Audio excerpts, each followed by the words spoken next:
खिल्ली उड़ाने वाली ननद। आकांक्षा की शादी किशनगढ़ नाम के गांव में धीरज के साथ हुई। घर में आकांक्षा के सास ससुर और एक ननद थी जिसका नाम था रुचि। वैसे तो घर में सब मिलजुल कर ही रहते थे, पर रुचि का स्वभाव थोड़ा अलग था। वो किसी भी व्यक्ति की कमियों की खिल्ली उड़ाती थी। एक दिन आकांक्षा और धीरज बाहर घूमने जा रहे थे। आकांक्षा ने बहुत ही अच्छी सी साड़ी पहनी थी। अरे वाह बहू, तू तो इस साड़ी में बहुत सुंदर लग रही है। थैंक यू मम्मी जी। तभी रुचि वहां आ जाती है। रुचि आकांक्षा को देखती है तो उसे उसकी साड़ी बिल्कुल भी पसंद नहीं आती। आय हाय भाभी, ये कैसी साड़ी पहनकर जा रही हो आप? बिल्कुल भी अच्छी नहीं लग रही। लाल साड़ी में एकदम टमाटर लग रही हो। आकांक्षा को रुचि की इस बात पर बहुत गुस्सा आता है। ए रुचि, तुम इस तरह से मेरी खिल्ली मत उड़ाओ, समझी? छोटी हो छोटी ही रहो।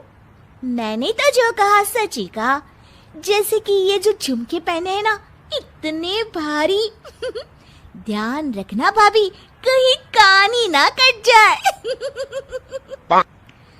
आकांक्षा ये बात सुनकर और भी गुस्सा हो जाती है। धीरज बात संभालने की कोशिश करता है। चलो आकांक्षा, फिल्म के लिए लेट हो रहा है। मुझे नहीं जाना कोई फिल्म देखने।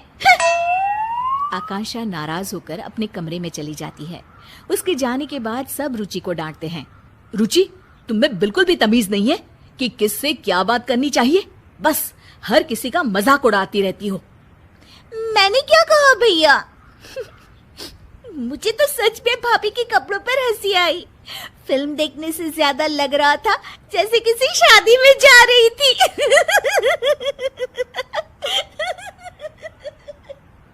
रुचि हंसते हंसते अपने कमरे में चली जाती है। रुचि की इस आदत ने सबको बहुत परेशान कर रखा था। उसे हर किसी का मजाक बनाने की अब तो आदत सी हो गई थी। एक दिन आकांक्षा और उसकी सास टीवी पर अपना मनपसंद कार्यक्रम देख रहे थे। तभी वहाँ रुचि आ जाती है। क्या आप दोनों बेकार की सास बहू की सीरियल्स देखती रहती हो? कुछ समझदारी वाले भी सीरियल्स देख लिया करो ना। हमारी मर्जी है, हम कुछ भी देखें, तुम्हें उससे क्या? भाभी, सच क्यों नहीं कहती कि इन सीरियल्स के अलावा कुछ देखने का आप लोगों के पास दिमाग ही नहीं है? रुचि हंसने लग जाती है और इतना कहकर वो वहां से चली जाती है। रुचि भी ना कभी कभी तो हद ही करती है। पता नहीं अपने आप को क्या समझती है। कोई बात नहीं मम्मी जी, कल इसकी सहेलियां आ रही है ना, उनके सामने ये बहुत समझदार बनती है।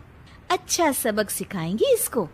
तुम सही कह रही हो बहू, सबक तो इसे सिखाना ही होगा। अगले दिन रुचि की कॉलेज की सहेलियां उसके घर आती है। उनके सामने रुचि बहुत ही अच्छे तरीके से बर्ताव कर रही होती है। मैंने प्रेमचंद की नॉवेल पढ़े हैं। कोमल, गरीबी के ऊपर उन्होंने काफी अच्छी कहानियां लिखी है। तुम्हें तो साहित्य कला की काफी जानकारी है रुचि। कल हमारे कॉलेज में साहित्य पर एक वर्कशॉप होने वाला है, तुम चलोगी ना? बिल्कुल चलूंगी कोमल। अरे राधिका, तुम तो कुछ ले ही नहीं रही हो। रुको, मैं तुम्हारे लिए कोल्ड ड्रिंक लेकर आती हूँ। अरे नहीं, मैं खुद ले लूंगी। अरे मैं ले आती हूँ ना, तुम यहीं रुको। रुचि को अपनी सहेलियों से इतने अच्छे से बातें करते देख आकांक्षा अपनी सास से कहती है, ये देखिए मम्मी जी, अपनी सहेलियों के साथ कितना अच्छा बर्ताव करती है। हाँ, बस अपने घर वालों को ही कुछ नहीं समझती। तभी आकांक्षा को एक तरकीब सूझती है। मुझे एक तरकीब सूझी है मम्मी जी, चलो इसको अभी सबक सिखाते हैं। अच्छा, चल चल बहू। आकांक्षा सबके लिए नाश्ता लगा रही होती है और जानबूझकर हर चीज को मिला देती है। कोल्ड ड्रिंक को कप में डाल देती है। तभी वहाँ रुचि आती है और रुचि खाने का ऐसा इंतजाम देखकर गुस्सा हो जाती है। अरे भाभी, आप भी ना एकदम गवार की गवार हो। कोल्ड ड्रिंक कप में कौन परोसता है? ओह, मैं अभी ठीक कर देती हूँ रुचि। और ये समोसे और चटनी एक साथ क्यों मिला दिया आपने? कितनी पढ़ाई की है आपने भाभी? रुचि की सहेलियां रुचि को ऐसे बातें करते देख दंग रह जाती है। अरे रुचि, ये क्या तरीका हुआ अपनी भाभी से बात करने का? रुचि अब आकांक्षा का मजाक उड़ाने लग जाती है। ये देखो, ये कोल्ड ड्रिंक चाय के कप में लेकर आई है। रुचि की सहेलियों को इस बात पर बिल्कुल हंसी नहीं आती। रुचि, हम तुम्हें बहुत अच्छी लड़की समझते थे, पर तुम ऐसी होगी हमने तो कभी सोचा भी नहीं था। हाँ हाँ, बातें तो इतनी ज्ञानों वाली करती है और अपने बड़ों से कैसे बात करती है, इसमें तो तमीज ही नहीं है। हम तो चले भाई, और आज से तुम हमारे ग्रुप में भी नहीं रहोगी। पहले लोगों से बात करने का ढंग सीख लो, फिर कुछ और सीखना। अरे अरे, आप लोग तो सीरियस हो गए, मैं तो मजाक ही कर रही थी। हर किसी का मजाक उड़ाना अच्छी बात नहीं है रुचि। रुचि के दोस्त बिना कुछ खाए पिए वहां से चले जाते हैं और रुचि को अपने बुरे बर्ताव का परिणाम आज भुगतना पड़ता है। आकांक्षा और उसकी सास एक दूसरे की तरफ देखकर मुस्कुराते हैं और खुश हो जाते हैं।